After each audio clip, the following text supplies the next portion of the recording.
Hello, Warrior Academy family. It's Sebastian Bates here.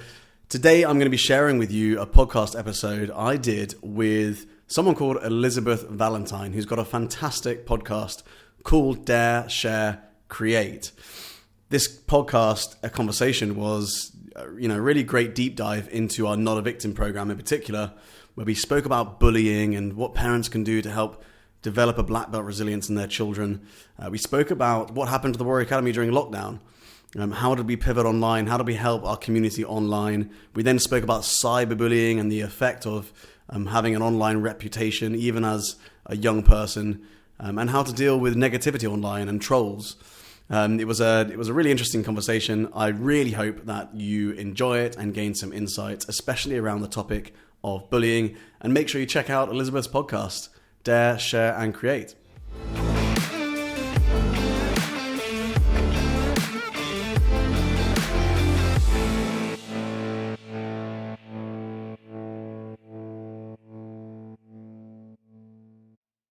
Hello, and welcome to this new episode of Dare, Share, Create, the podcast with me, Elisabeth Valentine. How are you doing? I hope you are doing really well. Thank you for listening. I have got an amazing guest for you today. Sebastian Bates is an entrepreneur. He's a philanthropist. He's the founder of the Warrior Academy, which is a global martial arts organization that has been voted amongst the top 5 in the UK.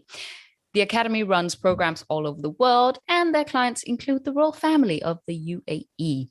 Sebastian is also a best-selling author on the subject of character development with the Warrior Method from 2018.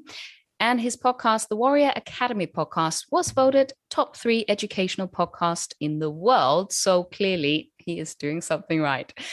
So most recently, Sebastian has released his new book, Not a Victim, Enable Your Child to Break Through Bullying and Develop a Black Belt in Resilience for Life, that he co-wrote with Menno Siebinger and is already a #1 bestseller.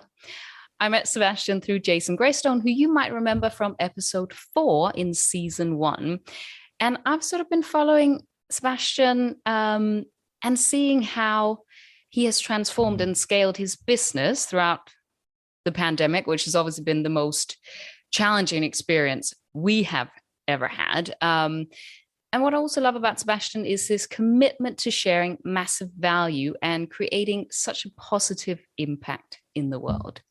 So Sebastian, welcome to the podcast. Thank you so much for having me. What a great intro as well. Wow. Well, thank you. Well, I mean, it's a real pleasure to have you because I know that you are busy changing the world for the better. Trying to. Well, you know what? We can all do what we can do. And of course, this podcast is based on the values to dare to go after your dreams, share your gifts with the world, and create the life that you want. And I would also say create the world you want and the world you want to see. So just tell us a little bit about why you wrote this book, Not a Victim. Yeah, definitely. So it's only really when you kind of look back. I think I got this from Steve Jobs at some point, one of his speeches. When you kind of look back, you join up the dots and you realize why you're doing what you're doing. Yeah. You realize why you're passionate about what you're passionate about. And really, it's down to the bullying I went through as a young person. I had a really exciting childhood. I grew up in a military family in the southwest of England. My dad was in the para, so I was watching him jump out of planes every weekend and climbing assault courses and climbing tanks. And it was an amazing childhood. But I was in a school with a state school with 40 children in my class, and I was failing academically. We moved schools to about 3 hours away. And I was in a very small school with 12 children in the class. And they already had, social groups formed, all that sort of stuff. And I was bullied very quickly early on. And so the bullying lasted about 4 years. And in that process, I found martial arts. So I found an amazing club. My parents enrolled me into martial arts to develop my confidence, and it had a profound effect on me. And it really, more than anything, developed my character. Of course, it didn't happen straight away. It took a long time to learn the life lessons to overcome the bullying. But in the process, the actual bullying I went through benefited me. It really developed me. It developed my character, my confidence, and who I was as a person. And so because of the bullying, not in spite of it, I went on to do, to become an international professional fighter, studied martial arts 25 years, six different styles around the world, and built the Warrior Academy. So the Warrior Academy, the whole goal of the Warrior Academy is to develop a child's character, give them a black belt character, not just a black belt with just a piece of material around the waist, but, a black belt character that goes on to help them throughout their lives, develops them into a happy and successful adult. And so through that work in the Warrior Academy, I started to notice that there were three massive transitions that children go through. And we really looked into the data with this. Yeah. After 10 years of running the Warrior Academy, we had worked with over 10,000 children.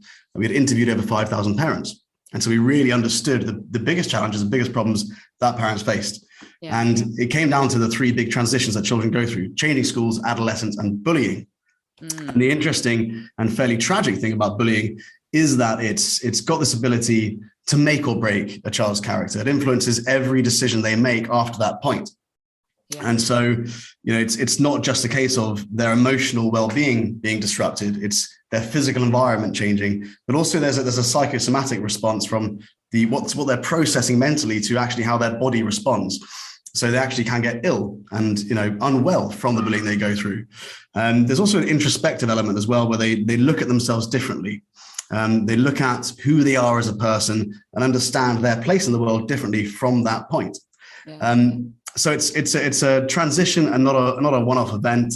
It's got the ability to make or break a character. However, children can experience post-traumatic growth from going through it. So we started to really dig into this, and it's something that myself and Menno Siebinger both really fascinated by, having gone through bullying ourselves. And the many interviews we had, we wanted to help parents who feel lost.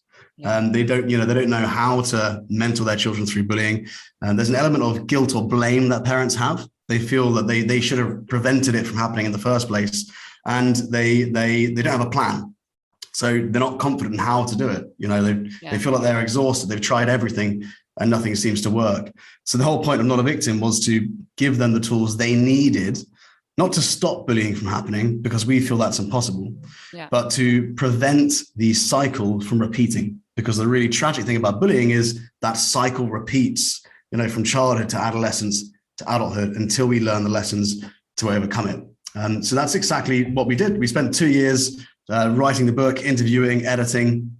And the idea was to take this book from a 70,000 word, project down to something that's like 30,000 words that a parent can pick up and immediately implement things straight away to help their child. And we released it on, about 7 days ago now. Became a bestseller on the first day. And then we did a physical public launch with lots of press in Dubai on World Mental Health Day on the 10th of October. And it's had an amazing response so far. Well, I mean, I've read the book and it's incredible.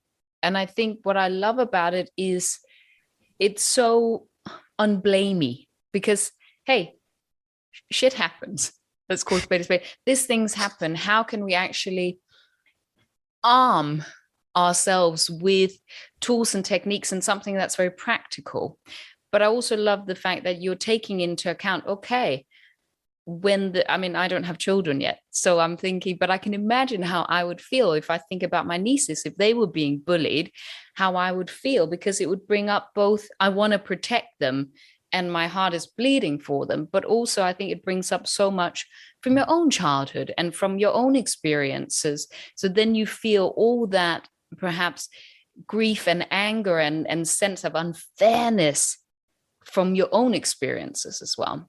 And I love that when you talk about giving parents some tools so that they can react from a more logical place and not from their emotions. Yeah, definitely. I mean, this is one of the things I found. We had, I was doing a lot of workshops across Dubai. We actually had workshops booked out in 2020 for, Abu Dhabi, Dubai, London, Amsterdam, Saudi Arabia, all over the world, really. Yeah. Then COVID hit and we had to pivot everything online. But really what I found was a lot of the time in the workshops, I knew logically how to mentor a child through bullying. Yeah. And so I came into the space of working with parents thinking, I know exactly how to do it. This is what you need. Yeah. Just do these steps, job done. And of course, what I didn't take into consideration was I'm dealing with parents who are incredibly reactive, who are really stressed, they're exhausted, and they're scared. And, I had parents sort of sitting in the workshops with their arms folded, lots of different cultures. Some were incredibly aggressive and upset and angry with me because they wanted to vent that their child was going through bullying. And I was there to try and talk about it and bring this out, but it was very uncomfortable for them. Yeah. Anyway, and it felt completely illogical to me. But it was such an important, poignant thing that I went through to learn and to understand, because ultimately what I discovered was it wasn't just their child going through bullying. The whole family goes through bullying, and that's got positives and benefits and negatives, right? The whole family goes through it. So it's disturbing and it's difficult. The positives are the whole family rallies, communication at home improves. They develop relationships because of it, not in spite of it. But ultimately, while the whole family is going through it, it does have this ability to force us to relive previous emotional triggers. Yeah. And if you look at the way in which we mentor our children through bullying, a lot of the time it stems from the way in which we were mentored through bullying. So when your child goes through bullying, you're literally reliving the same memories and moments that you had as a child, feeling that intensity.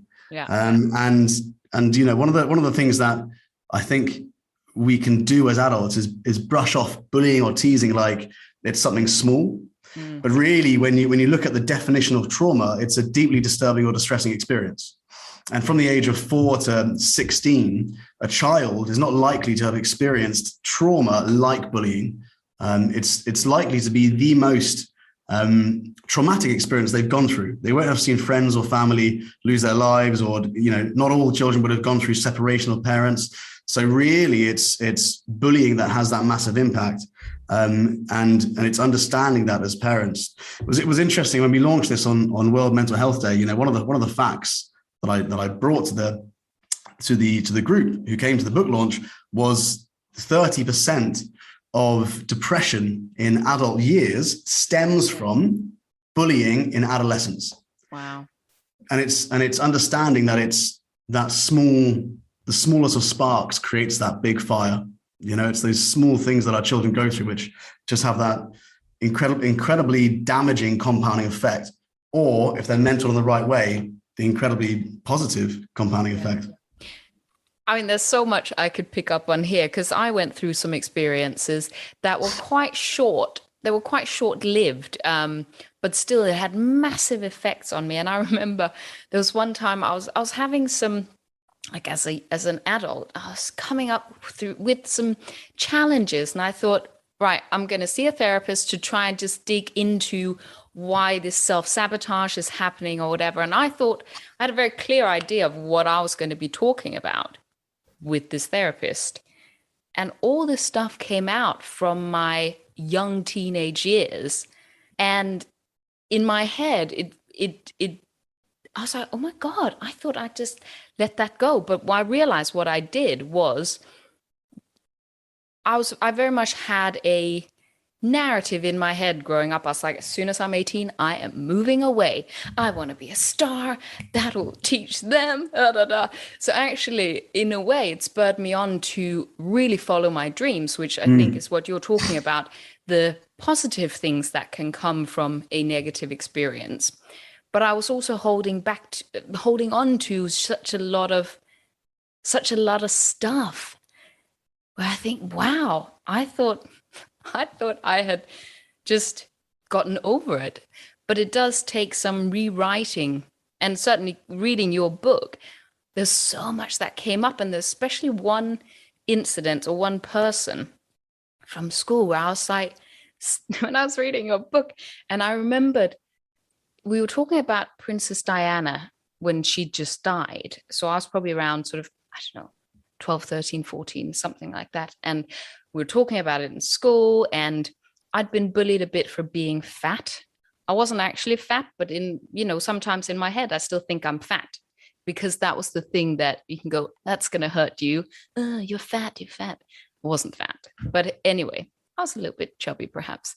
But, and then I just said, yeah, and she was the most photographed woman in the world. And this person turns around and says, well, that will never be you. And still to this day, I get so angry. I'm like, why are you such an asshole for? And I thought, how am I still angry about this 20 years later?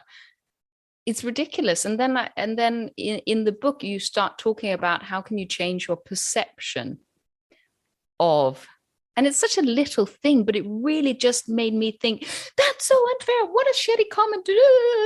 In my head, it's just a shitty comment. But in my head, it was like, yeah. It goes on and on and on. It's one of those things. A lot of people ask me. I was asked on the radio a couple of weeks ago, what is the definition of bullying? How would you define bullying? Yeah. And it's actually a very difficult thing to answer. Yeah. But in the shortest possible way, ultimately, it's perception, right? Yeah. It's how you process it yourself, how you understand it yourself. One person, you could say the same thing, the same insult to two different people.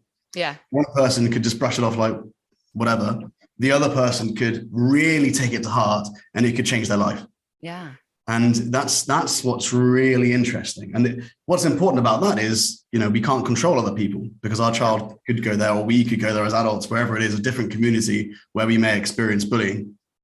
The only thing we can control is ourselves, our understanding of bullying, our perception.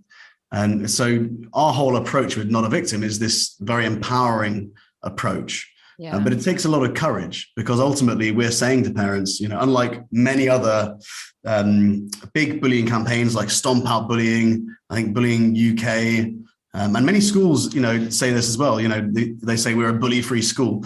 A lot of what we say is that's completely impossible, because it's part of the human condition. You can't guarantee a bully-free environment, because it's perception.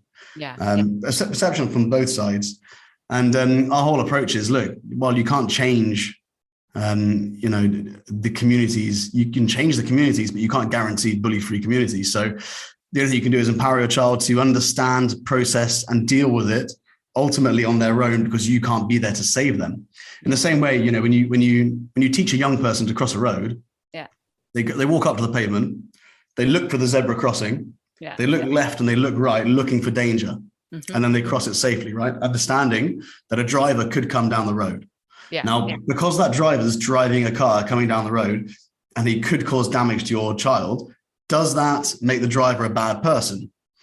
No, we've all got the ability to cause harm, right? We have to get from A to B. So is this driver a bad person? No. And it's that same approach, right? We're preparing our children to go out there and cross the road. Yeah. We need to teach them the tools and the life lessons to look for danger, spot it, process it, know what to do, but to do that on their own. And it's very much a typical trait I see of parents, which is, I'm looking for a bully-free environment. I'm going to remove them from it. The first thing I'm going to do if bullying happens is be incredibly reactive and go and find the other parent and, have a go at the driver. When really the work starts, the inner work, that introspective work starts firstly with ourselves as parents. So that we can have clarity in our mentoring, and then with our children who will be guided by our calm and clear approach. So it's honestly, when we started going into this, it was like, we started realizing, I thought our work would be with children, and then I started realizing our work's with the parents, and then I started realizing our work's getting the parents to talk to their parents. Because it's generational. Like, we need to get back hundreds of years to find out what's going on here, Yeah. Gosh, it's so fascinating. And talk a little bit about this perception, because I thought that was very important. And I actually rewrote the story of why that person was probably a bit trying to put other people down. And it's because they didn't feel, I'm guessing, ultimately, that they had to put other people down to make themselves feel better. Yeah. And you talk about this in your book as well. I've got a really great story about exactly that. And it's funny because a lot of people come to us as a martial arts organization so that we can teach their child self-defense. Yeah. Ultimately, we're not likely to be attacked physically. So our responsibility as a martial arts organization is still to teach children to defend themselves, but it's more so from psychological or from cyberbullying. So we've built that into our program now. But the interesting story I've got is this whole lesson of perception. I mean, the first P in the 6P process is perception. Yeah. So when you sit down and teach a child the context of bullying and why bullying occurs, and teaching them that it's not because the bully's a bad person, but because they're likely going through something traumatic and they're trying to let it out. Yeah. Or because they don't, they need to seek power or control because they haven't got any anywhere else. Yeah. Ultimately, the reason we get bullied is because we don't own or love the traits about ourselves. So if you subconsciously think you're fat, then you will attract bullying into your life where people will say you're fat. Yeah. Until you love that about yourself. So, or you don't believe you are, and it's not a problem for you. Yeah. So the interesting story there is, one parent said to me at the recent workshop, what if my child, how can I teach them to spot bullying and stop it from happening and all this sort of stuff? And I was like, well, the story here is that we had a child go through the program with us, right? The 6 Ps, and they were going through it. The first P, they just it completely changed everything, because they were being bullied, and we sat down with them and changed their perception of bullying. And that feeling, that energy they had between the bully and them, which was fear and intimidation and anger, was completely replaced by sympathy, by empathy, by understanding. And it was like this light bulb went off. So when this child then went to school the next day, it tipped the odds slightly. There was almost like this psychological, well, not warfare, but psychological, change of environment going on. They no longer had respected the bully through fear and intimidation. Instead, they felt sorry for them. Yeah. And so this student went through that process, right? A year down the line, they noticed some bullying going on with another child. And instead of, just trying to support the child, they actually went to the bully and they asked the bully, is everything okay? What's wrong? And they literally mentored the bully through the bullying. Wow. And it was just and this is like a 9-year-old. Yeah, and I was just, when I heard that, I just thought, the system works, but it's, you try telling a really upset, reactive parent who's going through previous emotional triggers that they need to forgive their child's bully and teach their child to do the same thing. It's like, here's I need to give you this vitamin. It will take half a year, but I also need to give you a quick paracetamol now, which is the practical tools they can implement straight away. But it's planting that seed and then letting it emerge. So it's just like, now I understand, but it does take time. Yeah, of course. And as human beings, we immediately want to be pain-free like this, don't we? I mean, that's just in our nature. And that's why it's, whenever we're feeling something that's uncomfortable. But anyway, talking about this cyberbullying, because I found that very interesting, which is useful for all of us. I mean, I think it is scary for kids growing up in this digital age where there's so much hatred out online. But I think also for all of us who are online, sharing our message, being just, and sharing what we think is good things. And I definitely sense in myself, and I think a lot of other people, this, oh no, will I get trolls? Am I going to actually withhold some things because I'm afraid that people are going to attack me? And how can I process that? What is the work that you guys do with the kids that we can also maybe implement and build resilience in us as adults and in our children? So a lot of the work we do with children, we've got a program called the Digital Black Belt, which is built into the syllabus. We actually partnered with a guy called Barry Lee Cummings, who's one of the world's leading cyber safety experts for children. Together we built the Digital Black Belt. So when a child gets sent to the Warrior Academy, they're not only learning to defend themselves physically, but they learn how to defend themselves online. And we make it compulsory. So to get their next belt in martial arts, they actually have to show that they understand how to defend themselves online. And it starts off, understanding settings. This is for the younger children, understanding how to turn GPS locators on things like Snapchat, how to deal with someone when they are approaching you in a negative way, how to block people, how to stay private, how to protect yourself. And then when they get a little bit older, we start teaching them about their online reputation, what we call the digital tattoo. And we encourage all of our young teens, preteens, to create a LinkedIn account And the reason for that is we want to be in control of the message of what their reputation is online. Whether they like it or not, they've got a reputation online. When they first go for their first degree, or they're looking for a university, or they get a job, someone's going to look on, search for them online. And there's the decisions, the route they go in their life, maybe a yes or no based on their online reputation. Now, really, the way I kind of look at it is this: only about 10% of people are really going to like what you say anyway, unless you're really tiptoeing around. Only about 10% of people are actually going to enjoy or appreciate what you say. Most people are online just thinking about themselves. How does this relate to me? How is this going to benefit me? Am I jealous of this person? Do I not like this person anyway? There are so many negative thoughts that subconsciously go past someone's mind, which could incline them to say something negative about you in the first place. But ultimately, it's how we process trolls and negativity. First of all, does your message, the message you're getting out there, does it seek to benefit other people other than yourself? If you're purely putting a message out there that is just about, hey, look at me, this is cool, this is what I'm up to, look how awesome I am. Then really you're not benefiting anyone else apart from yourself. Now, if you're putting a message out there, like what we try and do with Not a Victim, like we do with the Warrior Academy, then we're trying to do good. We're trying to help people. So it's in my mind, it's like, what sort of strange person would be a troll on this sort of content? And there are people out there who are, that you wouldn't believe it. Like, we get trolls you wouldn't believe, especially during lockdown. Lockdown was really interesting. We saw the trollometer go up like ding, ding, ding, because people were upset. People were angry. People were lonely. People were negative. They were in this toxic environment mentally more than anything, right? And so they had to vent. So even on adverts to help boost children's confidence, we were getting 40, 50-year-old men, being trolls on our adverts.